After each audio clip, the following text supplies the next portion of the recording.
Hi guys, welcome to Asmin Talk. இந்த வீடியோல வந்து நம்ம பிக் பாஸ் சீசன் 18 ஹிந்தி அதை பத்தி பார்க்க போறோம். ஸ்ருதிகா சூப்பராகவே விளையாடிட்டு இருக்காங்க அப்படிதான் சொல்ல முடியும். அதுக்கு இடையில பாத்தீங்கன்னாக்கா நம்மளுடைய ஸ்ருதிகா, சும், கேவி அண்ட் சில்பா முதல்ல சூப்பரா ஃப்ரெண்ட்ஷிப்பா ஒரு கேங்ல இருந்தாங்க.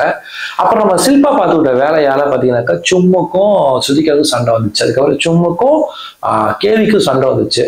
என்னதான் வந்து அதுக்கப்புறம் வந்து இவங்க எல்லாம் சேர்ந்து உட்காந்து பேசி சமரசம் ஆகிக்கிட்டாலும் ஸ்ருதிகாவுக்கு வந்து சில விஷயங்கள் வந்து மைண்ட்ல உறுத்திக்கிட்டே இருந்துச்சு. என்னடா இந்த நம்ம கேவியும் சும்மும் வந்து நம்மளுடைய அன்பை வந்து கரெக்டா தான் வந்து எடுத்துக்கிறாங்களா இல்ல குறைச்சு மதிப்பிடுறாங்களாங்கிற ஒரு டவுட் வந்து அவங்களுக்கு வர ஆரம்பிச்சிருச்சு.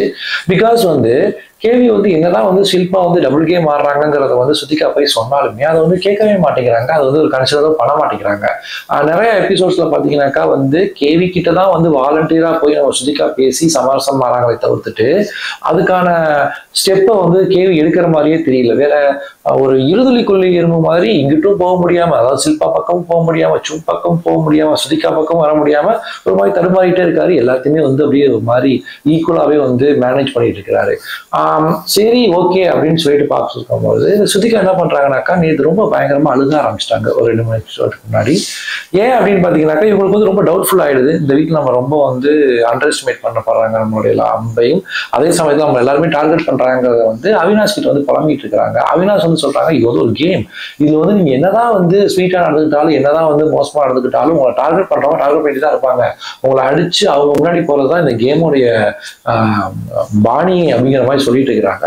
சரி ஓகே அப்படிங்கிற மாதிரி சொல்லிட்டு வராங்க. அதுக்கு அதே டைத்துல ஒன்று சொல்றாரு அவரு, இன்னைக்கு நீங்க எங்கிட்ட ஸ்வீட்டா பேசுறீங்க, நாளைக்கு நீங்க எதிராக திரும்பலாம், அதே மாதிரி நாளை கழிச்சு நீங்க என்கிட்ட வந்து ஸ்வீட்டா பேசலாம், இந்த மாதிரி நிறைய விஷயங்கள் இருக்குது அப்படிங்கிறத சொல்றாங்க. அவர் சொன்ன மாதிரியே இந்த வீக்கெண்ட் எபிசோட்ல சல்மான் கான் வருவாரு, வந்துட்டு சில விஷயங்கள் அவர்கிட்ட ஹவுஸ்மேட் கிட்ட கேட்டுட்டு இருக்கும் போது உங்களுடைய ஃப்ரெண்ட் யாரு இனிமே யாருன்னு சொல்லி கேட்டு இருக்கும் போது டக்குன்னு பாத்தீங்கன்னாக்கா நம்ம ஸ்ருதிகா வந்து என்ன சொல்லுவாங்கன்னா என்னுடைய எதிரால் வந்து பார்த்தீங்கன்னா அவினாஷ். ஏன்னு கேட்டாங்கன்னா அவரு என்ன பண்றாருனாக்கா அவர் கேங்ல இருக்கிற அலைஸ் அப்புறம் வந்து ஈசாவுடைய கண்டென்ட்டை எடுத்துக்கிட்டு இவரு தான் ப்ரொஜெக்ட் பண்றாரே தவிர்த்துட்டு அவங்களுக்கு வர பாராட்டுக்களை இவரே வந்து பெற்றிருக்கிறாரு.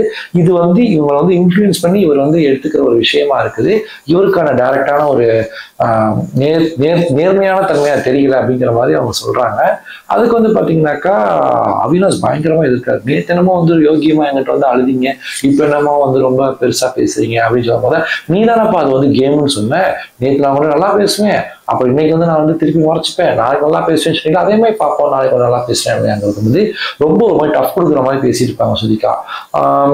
நல்லா விளையாண்டுருக்காங்க. பட் ஆனால் ஸ்ருதிகாவுடைய கேம் பிளேல வந்து கொஞ்சம் இம்பேலன்ஸ் தெரிய ஆரம்பிச்சிருச்சு. ஏன்னாக்கா அவங்களால ஒரு கடத்துக்கு மேல அவங்க வந்து ஒரு கம்ஃபர்ட்டா ஃபீல் பண்ணி இருந்த கேங்குக்குள்ள அவங்களால பெருக்க முடியல. அவங்களுக்கே எதிராக திரும்ப வேண்டிய ஒரு சூழலை வந்து ஆரம்பிச்சிருச்சு. அதை எப்படி மேனேஜ் பண்றதுன்னு தெரியாம கொஞ்சம் சுத்திக்க வந்து தருமாறுறாங்க. இருந்தாலும் அவங்க வந்து இதெல்லாம் ஓவர் கம் பண்ணி நல்லா வருவாங்கிற ஒரு நம்பிக்கை இருக்குது.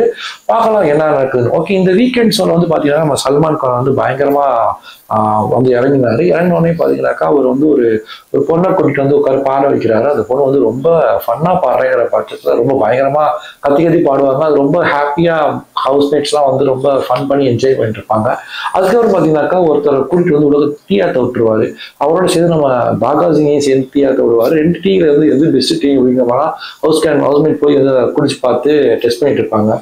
இதையும் தாண்டி என்ன நடக்கும்னாக்கா அதுக்கப்புறம் தான் இந்த டாஸ்க்லாம் சொல்லுவாரு, ஒரு ஃப்ரெண்ட் யாரு இனியாங்கிற மாதிரிலாம் சொல்லிட்டு கடைசியில் வந்து நம்மளுடைய டிகிஜையும் அவினாஷையும் பயங்கரமா வந்து வருவார். பிகாஸ் வந்து அவங்க போன வாரம் கட்டி உருண்டை வந்து எல்லாருமே பார்த்துருப்பீங்க, அந்த அளவுக்கு சண்டை போட்டுக்கிட்டாங்க.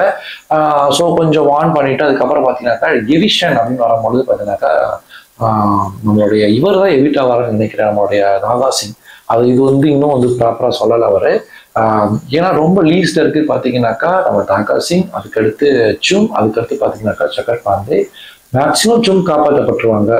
ஐதர் சகத் பாண்டே ஆர் நம்ம நாகா சிங், உங்க 2 பேர் தான் யாராவது ஒரு எலிமினேட் ஆக வேண்டியது இருக்கும். என்னதான் சுத்திக்கா அந்த எலிமினேஷன் ப்ராசஸ் இருந்தாலும் அவங்க கொஞ்சம் மேலதான் இருக்கிறாங்க ஓட்டிங்ல. இதெல்லாம் விட ரொம்ப வந்து ஆச்சரியப்பட விஷயம் என்னன்னாக்கா நம்மளுடைய டிகிஜே அவர் ஒயில்கார்டா தான் உள்ள வந்தாரு. பட் ஆனா அவங்களுக்கு இவ்வளவு பெரிய ஒரு ஃபேன் ஃபாலோவர்ஸ் இருப்பாங்க அது தெரியவே இல்லை. அந்த அளவுக்கு அவருக்கு வந்து ஓட்டிங் வந்து அவினாஷ் ரஜத்லாம் தாண்டி மேல போயிருச்சு. ஆமா, ரொம்ப சூப்பரான ஓட்டிங்ல வந்து முன்னாடி இருக்கிறாரு அவரு. பார்க்கலாம் என்ன நடக்குது. இன்னொரு வீடியோட நான் உங்களை வந்து சந்திக்கிறேன். அது வரைக்கும் உங்களை tata bye bye, take care. Video பிடிச்சிருந்தா லைக் பண்ணுங்க, ஷேர் பண்ணுங்க, நம்மளுடைய சேனலை சப்ஸ்கிரைப் பண்ணுங்க. Tata bye by.